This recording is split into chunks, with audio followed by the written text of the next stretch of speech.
Welcome back, guys. Okay, so today we're gonna do something a little bit different. I have in my possession the LMTD Mandalorian Nerf rifle. Now, I know at the surface you're like, that doesn't really look like the gun, and that's the point. We're gonna make it look more like the show. We're gonna make this look more like a prop. But first, I gotta make it more powerful, because it doesn't shoot that hard.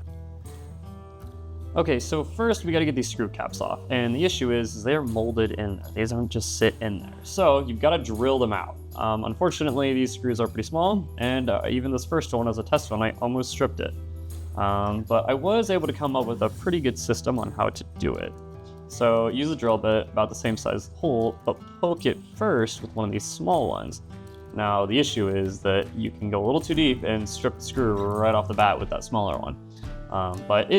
Honestly, I did pretty well with it. It took a long time, and then you had to go really slow. That's why this whole part is going to be a time lapse. So if you just want to see me get to the end of it, go ahead and skip this part.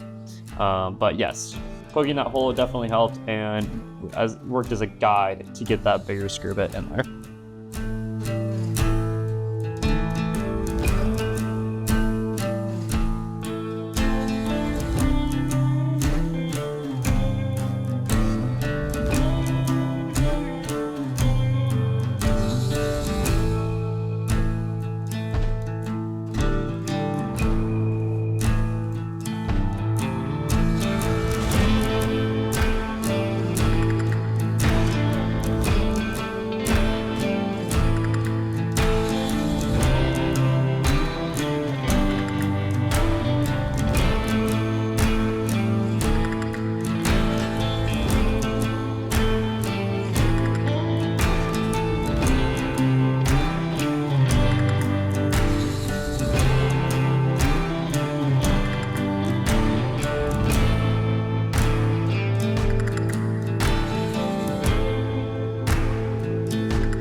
All right, so it's been a couple days since we got started on this project. I was able to get all of the screws out. Now, something to note, if you're going to do this, you only have to get the screws out on this side to upgrade everything. I thought you had to get all of the screws out the side, so I even ended up taking, if you look, these screws off at the top, the screw caps.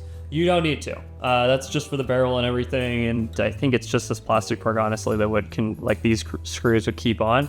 So you don't really need to. Now, on this side, absolutely, all the screws gotta come out. I did end up stripping 2 of them.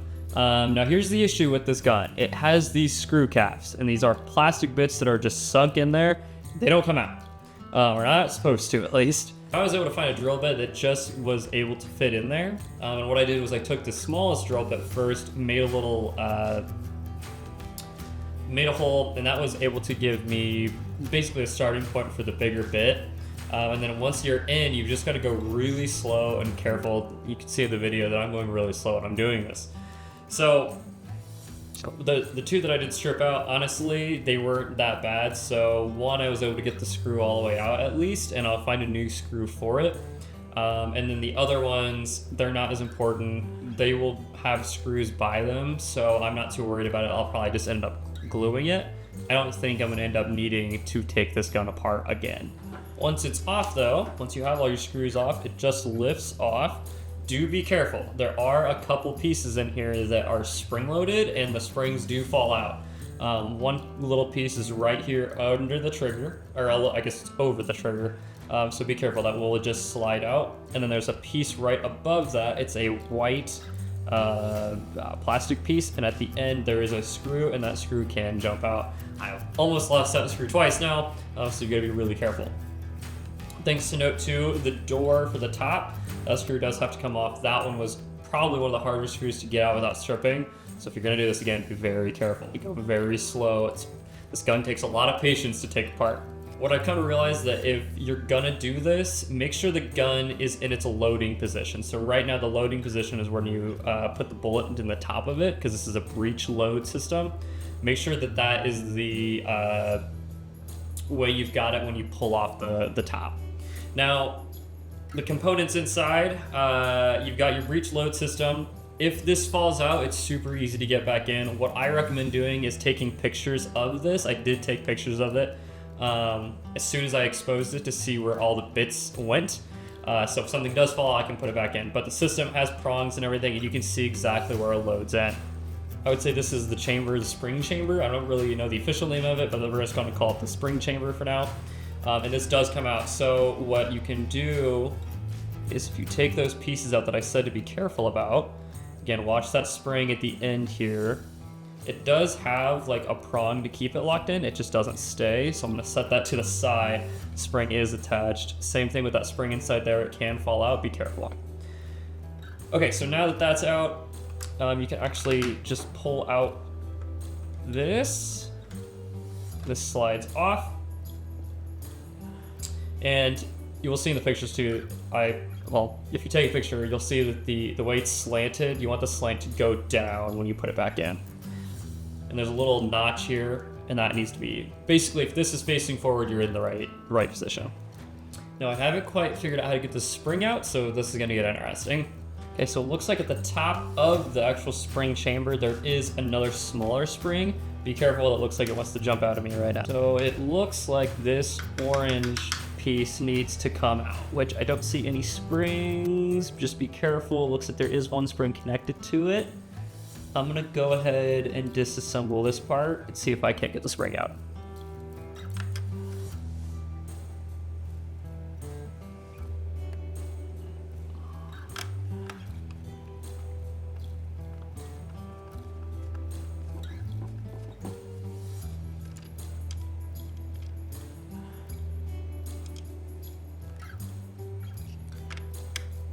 Always remember to keep your screws just remember where they're coming from, these Nerf guns. Apparently a lot of the screws are different sizes. And I found that to be true when taking the cover off too, so just be careful. You don't want to put the wrong size screws in it. That could be problematic.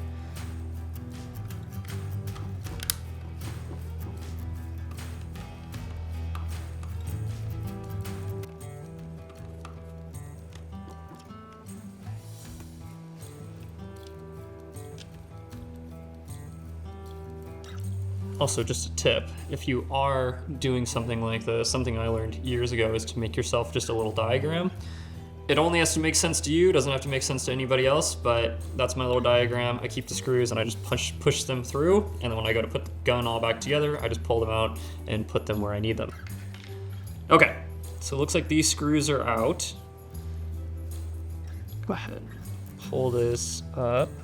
Yep, okay. So we do have a screw attached to a spring there. Pull that spring screw out. Looks like it wasn't that tight, so that's good.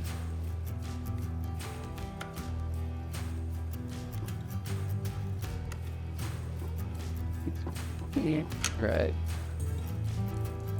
Pull that out. And it looks like this whole piece can come up.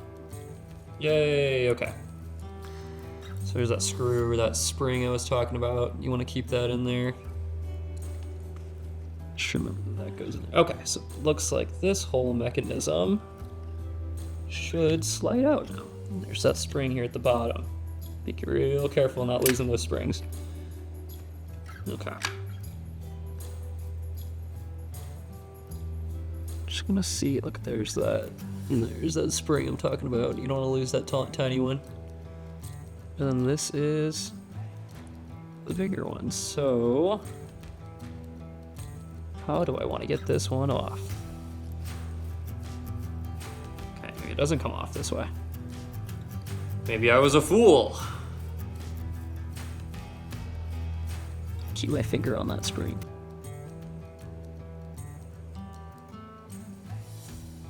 Okay.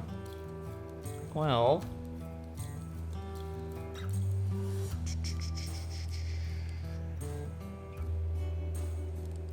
It is a spring, so we could just unscrew it off of there. I don't really want to do that, because then you're risk kind of stretching out that string, or that spring. Let me see if I can't finagle this piece. Nope. Okay. So we've got a bit of an issue. So this white piece is in there with some brackets. And I don't want to risk breaking those brackets. I think the best option is to unscrew the spring from this. So I'm gonna go ahead and just kind of lift it over all this and see if that works. So something to note about this gun, there's not a lot of documentation of how to get this gun apart, which is fine. I don't find it a problem. It's just, it would be really helpful. So hopefully if anybody else is gonna try this, this will help them. Man, it's a strong spring, give it that. Question is, if I got another spring though, how do I get that one on? All right, well, we're gonna stop here for a little bit, and I'll get back to you on how I get the spring off.